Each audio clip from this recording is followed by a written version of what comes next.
United Nations peacekeepers have stepped up patrols in Tambura, South Sudan, where they say human rights violations and conflict still rage on.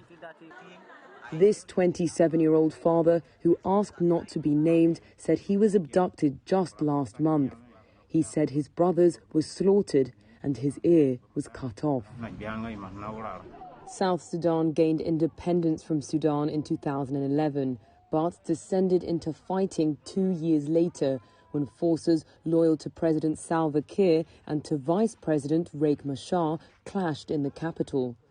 That killed an estimated 400,000 people and led to a major refugee crisis before a peace accord was reached in 2018.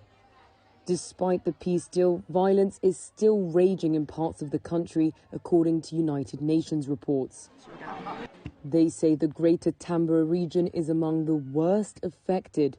Christopher Murenga is the head of field office for the United Nations mission in South Sudan. We've emphasized that the protection of civilians and the provision of support to them is the primary responsibility of the government, and that we in the UN are here to support that, but they really need to take up the task of protecting their civilians, of stabilizing the situation, reducing the violence, and engaging all the conflicting parties in dialogue as a means to ending the problems that are currently being faced here in Tambura County.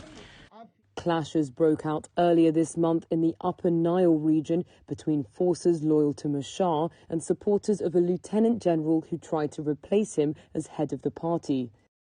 President Kiir called for a halt to fighting between the groups on Wednesday, fearing they could threaten the country's fragile peace process.